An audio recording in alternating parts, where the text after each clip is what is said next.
मंत्र साधना, ज्यादातर लोग इसे सिर्फ आस्था से जोड़कर देखते हैं ना। लेकिन क्या हो अगर ये आस्था से कहीं ज्यादा एक सटीक विज्ञान हो, एक ऐसा विज्ञान जिसका ताला एक गणितीय कोड से खुलता है। तो चलिए आज इसी छिपे हुए कोड को डिकोड करते हैं, वो कोड जो मंत्र सिद्धि की पूरी प्रक्रिया को कंट्रोल करता है। इस पूरे विज्ञान को समझने का सबसे अच्छा तरीका है एक मिसाल। सोचिए कि हमारा मन एक सुपर कंप्यूटर है, जबरदस्त, पावरफुल, कुछ भी कर सकता है। पर एक दिक्कत है, ये लॉक्ड है। अब मंत्र क्या है? मंत्र है वो कमांड जो हम इस सुपर कंप्यूटर को देते हैं। लेकिन कमांड तभी काम करेगी जब हमारे पास सही पासवर्ड हो। और वो पासवर्ड वो एक नंबर है, एक खास नंबर। और अगर उस पासवर्ड का एक भी डिजिट, एक भी अंक गलत हुआ ना, तो ये सुपर कंप्यूटर अनलॉक नहीं होगा, बिल्कुल नहीं। तो फिर वो कुंजी क्या है, वो गणित क्या है? चलिए अब सीधे उस मूल सूत्र पर आते हैं, उस सबसे जरूरी नियम पर जो इस पूरी प्रक्रिया की, कह सकते हैं, बुनियाद है। ये एक बहुत पुराना और बहुत शक्तिशाली सिद्धांत है। मंत्र शास्त्र का सबसे बड़ा और सबसे सीधा नियम बस एक लाइन में है, जितने अक्षर उतने लाख। मतलब ये कि किसी भी मंत्र को सिद्ध करना है तो उसमें जितने अक्षर हैं उतने लाख बार उसका जाप करना ही होगा, कोई शॉर्टकट नहीं।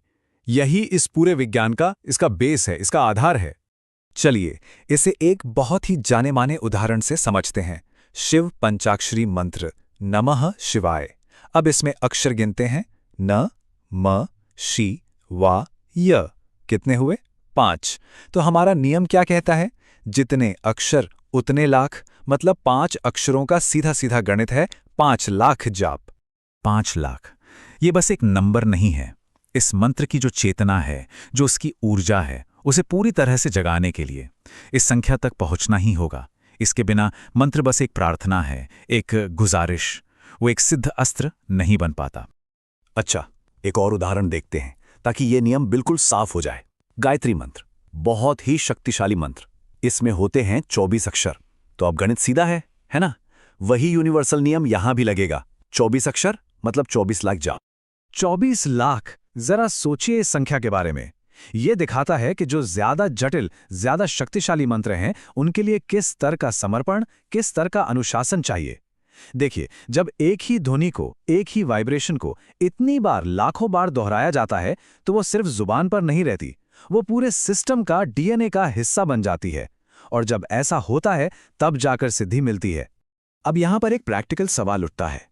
लाखों जाप, आज की भागदौड़ भरी जिंदगी में इतना समय और इतनी एकाग्रता आएगी कहां से? तो क्या इसका कोई रास्ता है, कोई शॉर्टकट है? जवाब है हां। शास्त्रों में ही इसका एक तरीका भी बताया गया है, एक तरह का एक्सेलरेटर, जो इस प्रक्रिया को कई गुना तेज कर सकता है। और इसका रहस्य छिपा है वाणी के 4 स्तरों में। देखिए, हम जो बोलते हैं वो सिर्फ एक स्तर है। सबसे पहला है बैखरी, मतलब जोर से, होठों से बोलना, जैसा हम आम तौर पर करते हैं। दूसरा है मध्यमा, यानी मंत्र को सिर्फ मन में दोहराना, आवाज बाहर नहीं आती। तीसरा स्तर और भी गहरा है, पश्यंती। इसमें मंत्र को बोला या सोचा नहीं जाता, बल्कि मन में देखा जाता है, उसके अक्षरों की एक तस्वीर देखी जाती है। और चौथा है परा, जो विचार के भी पार है, जहां से शब्द का जन्म होता है। अब यहां असली खेल शुरू होता है। इन स्तरों की शक्ति में जमीन आसमान का फर्क है। अगर वैखरी यानी जोर से बोलकर एक जाप करते हैं तो उसकी शक्ति है 1x। लेकिन अगर मध्यमा यानी मन में एक जाप करते हैं तो वो एक जाप 108 वैखरी जाप के बराबर है। और पश्यंती यानी मंत्र को देखने का सिर्फ एक जाप जोर से बोले गए 11,664 जाप के बराबर शक्तिशाली है। सोचिए, 11,000 गुना ज्यादा पावरफुल। यही है वो एक्सेलरेटर जिसकी हम बात कर रहे थे। चलिए इसे एक और सीधे साधे उदाहरण से समझते हैं। ओम मंत्र, इसे 3 अक्षरों का माना जाता है, अ, उ, म। तो हमारे नियम के हिसाब से वैखरी से यानी बोलकर सिद्ध करने में लगेंगे 3 लाख जाप, ठीक है? लेकिन अगर यही जाप मध्यमा स्तर पर किया जाए, यानी सिर्फ मन में, तो वही काम, वही सिद्धि सिर्फ लगभग 2,778 जाप में मिल सकती है। कहां 3 लाख और कहां 3,000 से भी कम। फर्क साफ है। लेकिन एक मिनट, ये शॉर्टकट जितना शक्तिशाली है उतना ही इसमें ध्यान रखने की जरूरत है। एक बहुत जरूरी चेतावनी है यहाँ। पशंती जैसी जो एडवांस तकनीकें हैं, उनके लिए मन का पूरी तरह शांत और एक जगह पर टिका होना, मतलब एकाग्र होना बेहद जरूरी है। अगर मंत्र को विजुअलाइज करते समय मन में 10 और चीजें चल रही हैं, तो इसके फायदे की जगह नुकसान भी हो सकता है, इसके नेगेटिव असर भी हो सकते हैं। तो ठीक है, गणित समझ आ गया, एक्सेलरेटर भी समझ आ गया, पर इन सब का असली मकसद क्या है?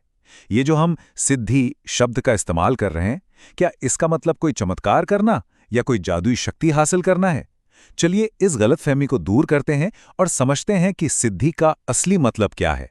देखिए, ज्यादातर लोग सिद्धि का मतलब जादू, चमत्कार या कोई सुपर पावर समझ लेते हैं, पर यह असली मतलब नहीं है। सिद्धि का सही अर्थ है पूर्ण संरेखण, अलाइनमेंट, या कह लीजिए एकीकरण।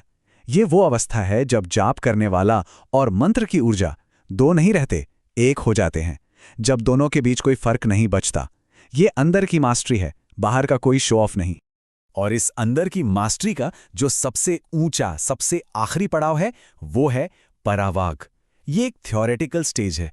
ये वो अवस्था है जहां मंत्र को बोलने या सोचने का सिर्फ एक आवेग, एक लहर उठती है, लेकिन उसे विचार, शब्द या तस्वीर बनने से पहले ही पकड़कर शांत कर दिया जाता है।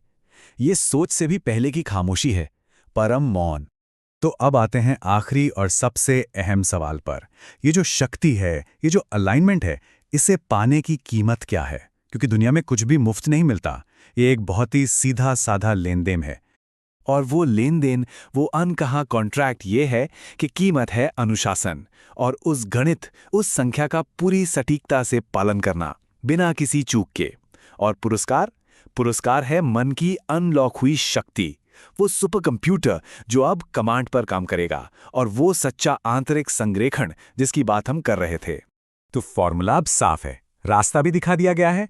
अब सवाल सिर्फ एक बचता है, क्या गिनती शुरू करने की तैयारी है?